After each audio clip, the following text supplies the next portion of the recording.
Hello everyone, in this video I'll be showing you the Remembrance Warlock mod build guide in Baldur's Gate 3. So this is requested of me because it's a very popular new Warlock subclass that's been added into the in-game mod manager, and it's also available on consoles. So if you're playing on console, I'll show you how to get a good build for that. So first off, we're going to start off with the Remembrance here, and for the spell selection, you do get the choice to speak with animals and disguise self, which can be nice, although you can get those ritually. So, and there's also a bunch of speak with animal potions all over the place. So, Hellish Rebuke and Hex being two of the best early game damage options. This will weaponize our reaction, dealing fire damage. It does use your Warlock spell slot, but early game it actually is pretty decent damage.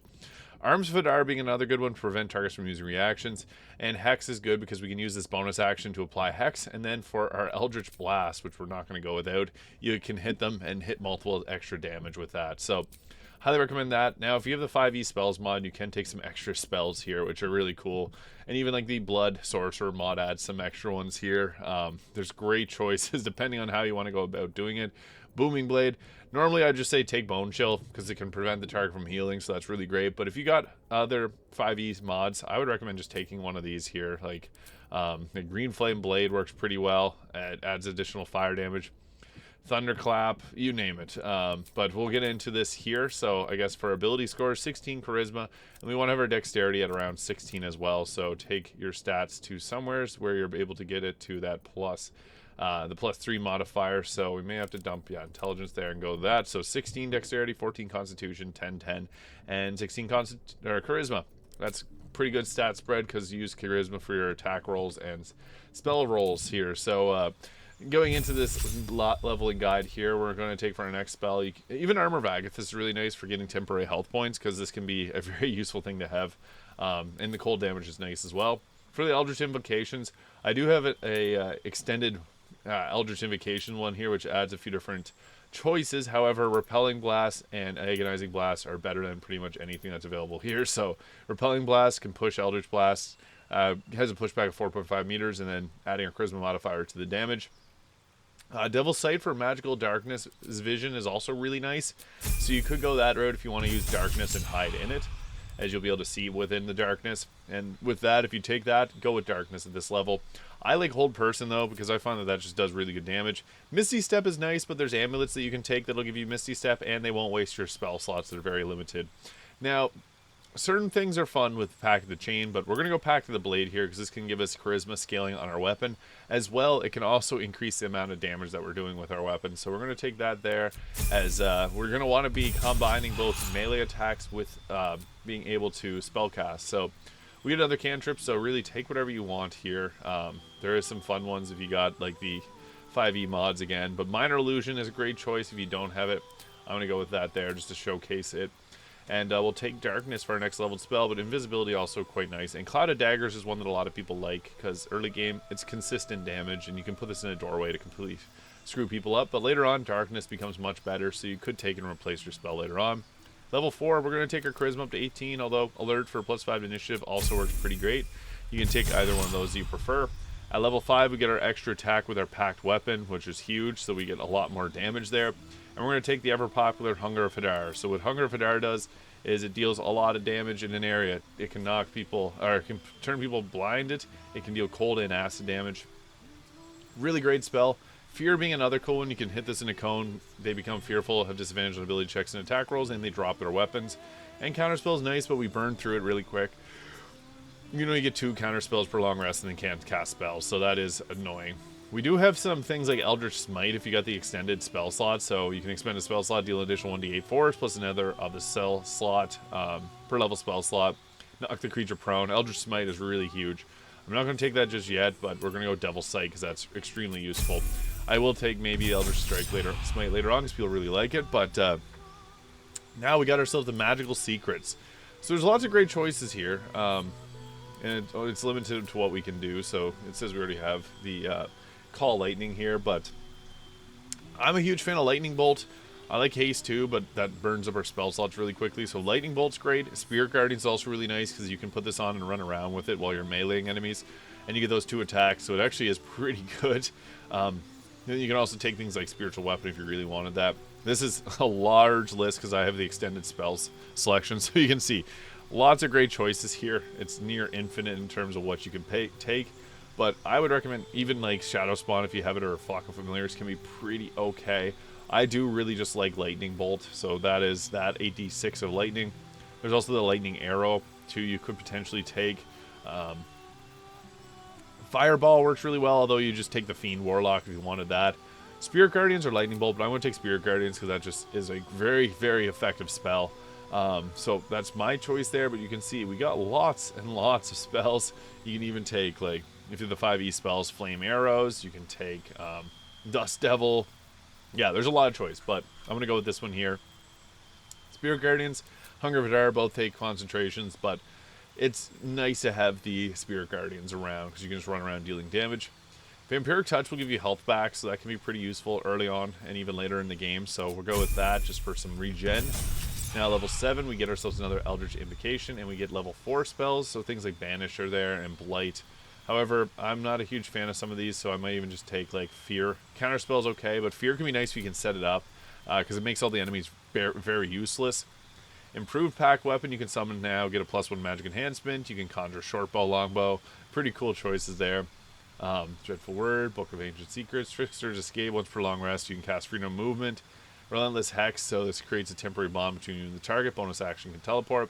I want to take Eldritch Smite just to show off what that can do because it's quite strong. But you may not have the mod for that, so I would take one of the other Eldritch Invocations that you prefer. And then for our next leveled spell, again, we don't got great choices here, so Blade can be okay. Even a Cloud of Daggers is not bad at times, but yeah, it just doesn't have, we don't have many great choices, so we'll take that there. Don't use it that much. We'll take Alert for the +5 to initiative because that's always huge. And then at level 9, we get ourselves a level 5 spell, and Hold Monster being a very effective choice here. We also get some more Eldritch Invocations, so we could go with like the Minions of Chaos. Especially if you long rest often, you can take these, you can summon in the Conjure Elemental and then long rest, so that's a really good choice there. And there's a ton of choices, so depending on what you want. Eldritch Spear will increase the range Eldritch Blast. Yeah, there's so many cool choices if you got some extra mods that enhance the Eldritch Invocations, but take your favorites there. At level 10, we whenever we make an ability check with a skill you're proficient, the lowest we can roll is a 10, which is huge. Cantrips, pick your favorite.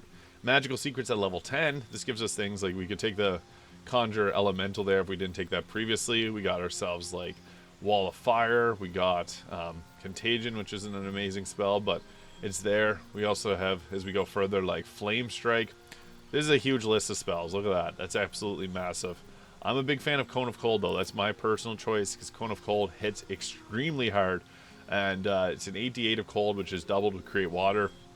Conjure Volley range is also available here, so this is pretty good if you want to go with a Conjure Volley. It's crazy that's there. Storm Sphere. I think that Cone of Cold is probably the best choice, though, for just consistent damage. Flame Strike if you really want Fire and Radiant damage, but yeah, Cone of Cold is extremely useful, so we'll take that. We'll take Dominate Person, although we're probably not going to use it. You can take any of the spells that you prefer using. Not something we definitely need to take. And then for our final leveled spell, this is a free cast of whatever, Eye Bite or Circle of Death being my favorites. Crimson Leech is nice, but if we're not bleeding, we deal 40 damage to ourselves, so that's kind of annoying. And then for our next leveled spell, I like Counterspell, but I don't like taking it on this class just because this is our 3rd spell slot that we get at level 11. So that's difficult. You could use Misty Step for like if you're really in dire strait and need to attack someone, but I hate using the spell slot to get that. And then for our final spell, we can take, I guess, really whatever you want. Harms of Vidar. Life Drinker being the best choice here. You could even take a Minions of Chaos. That's a great choice. But adding Charisma modifier damage to our packed weapon, and then going all the way up to 20 Charisma for extra damage on our packed weapon. Now, what this looks like in practice, I'm using Will's Rapier here, so this gives us the ability to summon in a Cambion. And then with our armor here, we got ourselves stats looking like this. So I have I got a Strength Potion popped, and then we also got ourselves Simple and Martial Weapons and the ability to wear light armor. So the best choice in armor for this, I would say, is the Ballist armor, because you can add your piercing damage to be doubled with the Ballist armor active. So that is really nice because it hits extremely hard if you got that. So Ballast Armor also gives a +2 to her initiative. And then on top of that, I'm using the Helldust Gloves because they just are great for adding to our spell save DC and fire damage as well. So 1d6 of fire damage, +1 to spell attack roll, spell save DC. Evasive Shoes for +1 to armor class. Same with the Cloak and the Ring of Protection. Crypt Lord Ring gives us Create Undead. However, you can go with like the Killer Sweetheart for free crit. I also like the Hood of the Weave for +2 spell save DC, spell attack rolls. Although you could go with something else if you wanted to go for more of a different focus, like the Mask of Soul Perception, or really whatever ones you got. Helping our Arcane Acuity works really well too. So what this looks like in practice is we want to obviously bind our pack weapon. This weapon already uses Charisma for its attack rolls, but this will add the Life Drinker to it. So basically what we're going to be doing is doing piercing damage. You can see there, that was a critical hit, but we hit pretty hard. We got our Spirit Guardians, we got Cone of Cold, and then we got our cantrips. Basically, look at the distance of this. If you have the 5e spell mod, you can literally snipe people with your, or if you got the extra Warlock cantrips, you can snipe people with your Eldritch Blast from like long range. And then it's nice to be able to knock them away from far away. You also have like Frostbite for the cantrip here. I really like Frostbite. It deals a little bit of ice damage there. We got Circle of Death for free cast, which hits in a huge area, as you can see.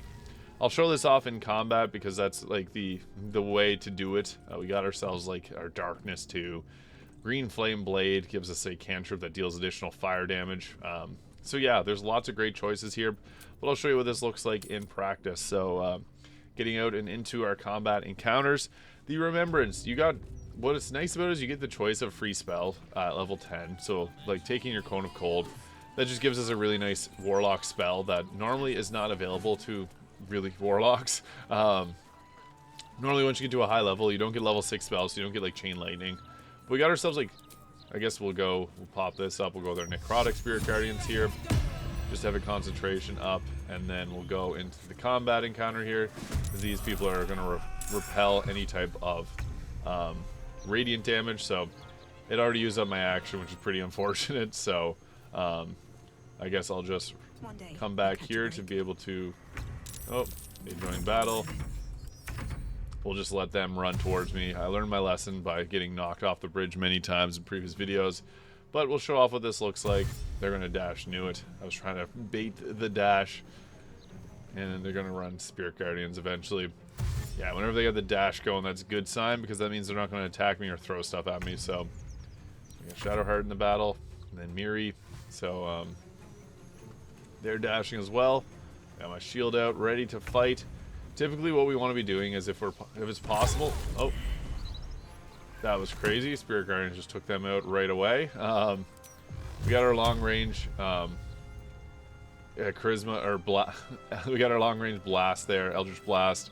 Arms of Dar, Circle of Death is pretty nice if you can pop this bad boy off on someone.